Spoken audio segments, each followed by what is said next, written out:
காவலர் பார்வை செய்திகள். சமீபத்தில் தேசிய மனித உரிமை ஆணையத்தில் பெண் ஒருவர் அளித்திருந்த புகார் பெரும் கவனத்தை ஈர்த்தது. அந்த மனுவில் வேலூர் சிறையில் இருக்கும் தனது கணவரின் உயிருக்கு பாதுகாப்பு வேண்டும் எனவும் போலீஸ் அவரை என்கவுண்டர் செய்ய முடிவெடுத்திருக்கிறது என்றும் குற்றஞ்சாட்டப்பட்டு இருந்தது. அரசியல்வாதி ஆம்ஸ்ட்ராங் கொலை வழக்கில் தொடர்புடைய ரவுடி திருவேங்கடத்தின் என்கவுண்டரை தொடர்ந்து இந்த மனு கொடுக்கப்பட்டது பரபரப்பை ஏற்படுத்தியது. சிறையில் இருக்கும் அந்த நபருக்கும் இந்த கொலைக்கும் சம்பந்தம் இருக்குமோ என்கிற கோணத்திலும் விசாரணையை கையில் எடுத்திருக்கிறது காவல்துறை. இப்படி சிறையில் இருந்தும் கைப்புக்கு பஞ்சம் இல்லாமல் இருக்கும் அந்த நபர் தான் ரவுடி நாகேந்திரன். சென்னை வியாசர்வாடி சத்தியமூர்த்தி நகர் பகுதியில் பிறந்தவர் தான் நாகேந்திரன்.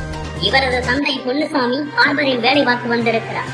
செல்வ செழிப்பான குடும்பத்தில் பிறந்து வளர்ந்த நாகேந்திரனுக்கு படிப்பு எட்டாததால் 6ஆம் வகுப்போடு பள்ளி கல்விக்கு ஏற்பாடு போட்டிருக்கிறார். படிப்பு வரவில்லை என்றாலும் நாகேந்திரனுக்கு விளையாட்டில் அதிக ஆர்வம் இருந்திருக்கிறது. இளமை பருவத்தில் பாக்ஸராக வேண்டும் என்ற பெரும் கனவோடு இருந்த நாகேந்திரன் தொடக்கத்தில் தனது பாக்ஸிங் பயிற்சிகளை வீட்டில் இருந்தபடியே தொடர்ந்திருக்கிறார். சராசரி இளைஞர்கள் போல நண்பர்களுடன் ஊர் சுற்றுவது, அரட்டை அடிப்பது என்று இல்லாமல் வீட்டோடு இருப்பாராம் நாகேந்திரன். இத்தனை அமைதியான நாகேந்திரனின் வாழ்க்கை தடம் புரண்டது சர்மா நகர் கோச்சிங் சென்டரில் வைத்துதான். பாக்ஸிங் தான் தனது எதிர்காலம் என்று உறுதியானதும் முறைப்படி பாக்ஸிங் பயிற்சி மேற்கொள்ள சர்மா நகர் பகுதியில் அமைந்திருந்த பாக்ஸிங் கோச்சிங் சென்டரில் சேர்ந்திருக்கிறார் நாகேந்திரன். அங்கதான் விஜய் என்பவரின் அறிமுகம் நாகேந்திரனுக்கு கிடைத்திருக்கிறார். இந்த விஜய் 1990 காலகட்டத்தில் சென்னையை கலக்கி வந்த பிரபல ரவுடி கேங் தலைவனான பெஞ்சமனின் கூட்டாளியான வெள்ளை ரவியின் நண்பர். இதனால் விஜய் மூலம் வெள்ளை ரவியின் அறிமுகமும் நாகேந்திரனுக்கு கிடைத்தது. ரவுடி கேங்கை சேர்ந்தவர்களுடன் தான் பழகுகிறோம் என்று தெரியாமலேயே வெள்ளை ரவி மற்றும் விஜயுடனான நாகேந்திரனின் நட்பு தொடர்ந்திருக்கிறது. இந்த சமயத்தில் தான் அவரது பாக்ஸிங் கனவுக்கே முற்றுப்புள்ளி வைக்கும் சம்பவம் நடந்தேறியது.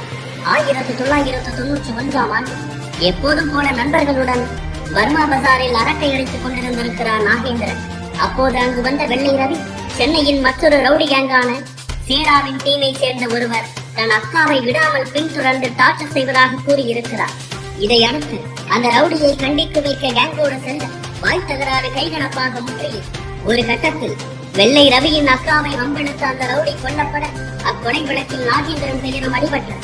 இதன் பின்னர் நாகேந்திரன் விசாலாட்சி என்ற பெண்ணை திருமணம் செய்து குழந்தை குடும்பம் என ரவுடிசத்தின் பக்கம் தனது வழிகளை திருப்பாமல் இருந்திருக்கிறார்.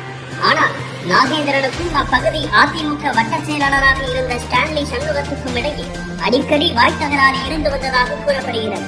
இந்த நிலையில் தான் 1997ஆம் ஆண்டு நாகேந்திரனின் குடும்பத்தில் நடந்த காதுகுத்து நிகழ்ச்சியில் கலந்து கொள்ள வந்த நண்பர்களுக்கு மது விருந்துக்கு ஏற்பாடு செய்யப்பட்டது.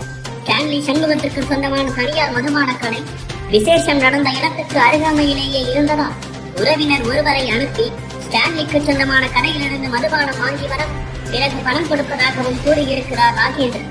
ஆனால் ஸ்டான்லியோ பணத்தை வைத்துவிட்டு மது வாங்கிக்கொள் என்றதுடன் ஏளனமாக பேசியதாகவும் கூறப்படுகிறது. இந்த விவகாரம் நாகேந்திரனுக்குள் தூங்கிக் கொண்டிருந்த ஈகோவை எழுப்ப ஸ்டான்லியை சரமாரியாக அறைந்திருக்கிறார் நாகேந்திரன். இதையடுத்து நாகேந்திரன் தன்னிடம் மாமூல் கேட்பதாக ஸ்டான்லி கொடுத்த புகாரின் பேரில் கைது செய்யப்பட்டார் நாகேந்திரன். அப்பகுதியில் முக்கியமானவர்கள் இணைந்து இரு தரப்பிடமும் பேசி நாகேந்திரன் மீது கொடுக்கப்பட்ட வழக்கை திரும்ப பெற ஸ்டான்லியை கேட்டிருக்கின்றனர். ஆனால் ஸ்டான்லியும் நாகேந்திரன் தனது காலில் விழுந்து மன்னிப்பு கேட்க வேண்டும் என்று காட்டமாக சொல்ல இருவருக்கும் இடையே இருந்த மோதல் முற்றி வகையாக வளர தொடங்கி இருக்கிறது. இப்படி இருக்கும் சூழலில் தான் அதிமுக தெருமுனை கூட்டம் ஒன்றில் ஸ்டான்லி சண்முகம் நாகேந்திரன் பற்றி தரக்குறைவாக பேசிய விஷயம் நாகேந்திரனின் காதுகளுக்கு எட்டியது. இதையடுத்து ஸ்டான்லி சண்முகத்தை கொலை செய்தே தீர வேண்டும் என முடிவெடுத்த நாகேந்திரன் தனது கூட்டாளிகளுடன் இணைந்து ஸ்டான்லி சண்முகத்தை கொலை செய்தார். நாளேடுகளில் ஹெட்லைன்ஸ்களில் நாகேந்திரனின் பெயர் இடம்பெற சென்னையின் தாதா நாகேந்திரன் என்ற பிம்பமும் உருவானார்.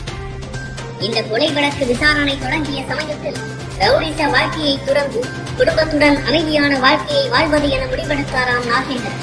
அதற்காக தனது நண்பர் ஜெயசிங்குடன் பொறுக்குப்பேட்டை பகுதியில் பார்க்கிங் டெண்டர் ஒன்றை எடுத்து தொழில் தொடங்கி இருக்கிறார். ஆனால் 1999ஆம் ஆண்டு ஸ்டான்லி கொலை வழக்கில் நாகேந்திரனுக்கு ஆயுள் தண்டனை விதிக்கப்பட சிறைக்கு சென்றார் அவர். இந்நிலையில் ஆரம்பத்தில் டெண்டர் தொழில் மூலம் வரும் லாபத்தில் நாகேந்திரனின் பங்கை அவரது வீட்டில் ஒப்படைத்து வந்த ஜெயசிங் சில மாதங்களுக்கு பிறகு கைவிரித்து விட்டதாக கூறப்படுகிறது. இதனை தட்டி கேட்ட நாகேந்திரனின் தம்பி போஸை கொலை செய்திருக்கிறார். இந்த கொலைக்கு பழிவாங்கும் விதமாக நாகேந்திரன் குடும்பத்தினரை ஜெயசிங்கை கொலை செய்ததாக கூறப்படுகிறது. இதற்கிடையே சிறையில் செல்போன் பயன்படுத்தி வெளியே இருக்கும் ரவுடி குழுக்களுக்கு இன்ஸ்ட்ரக்ஷன் வழங்குவதாகவும் இதனால் ரவுடி கேங்குகள் நடத்தும் கொலைகளில் நாகேந்திரனுக்கும் பங்கிருப்பதாகவும் செய்திகள் வலம் வர தொடங்கி இதனால் அவருக்கு கடுங்காவல் தண்டனை விதிக்கப்பட்டதோடு 2 ஆண்டுகளுக்கு ஒருமுறை சிறை மாற்றமும் செய்யப்பட்டார். இதற்கு பின் பல வருடங்கள் லைம்லைட்டுக்கு வராத நாகேந்திரனின் பெயர் 2011 மீண்டும் அடிபட்டது. ஜெயசிங் மரணத்துக்கு பிறகு பல கைகள் மாறிய குறுக்குப்பேட்டை டெண்டர் அப்போது பாலையா என்பவரின் கைவசம் இருந்தது. இந்நிலையில் டெண்டர் விவகாரத்தில் போட்டியிட பாலையாவை கொலை செய்தது ஒரு கும்பல். அவ்வழக்கிலும் சிறையிலிருந்து ஸ்கெட்ச் போட்டு கொடுத்ததாக நாகேந்திரனின் பெயர் அடிபட்டது. இதற்கிடையே அதிமுக ஆட்சியில் புது ஜீவோ ஒன்று அமலுக்கு வந்தது. அந்த புது ஜீவோ படி பொது மன்னிப்பின் அடிப்படையில் விடுதலை செய்யப்பட வேண்டும் என்றால் அவர் மீது நிலுவையில் வழக்குகள் எதுவும் இருக்கக்கூடாது. ஆனால் சிறையில் உடல்நலம் குன்றியிருந்த நாகேந்திரனின் பெயர் 2015 ஆண்டு ஆற்காடு சுரேஷ் கேங்கால் கொலை செய்யப்பட்ட தென்னரசனின் கொலை வழக்கில் சேர்க்கப்பட்டது. இது நாகேந்திரனின் விடுதலையை மேலும் சவாலாக்கியது.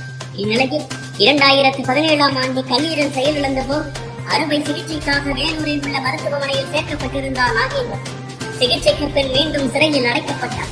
இந்நிலையில்தான் ஆம்ஸ்டாங் கொலைக்கு நாகேந்திரன் சொல்லி சந்தோஷ் என்று ஸ்கெட்ச் போட்டதாக தகவல்கள் வலம் வருகின்றன.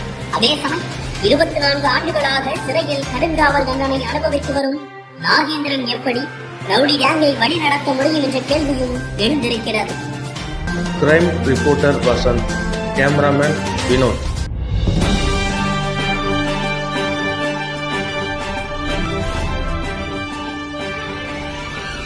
காவலர் பார்வை செய்திகளை உடனுக்குடன் தெரிந்து கொள்ள உடனே சப்ஸ்கிரைப் பண்ணுங்க.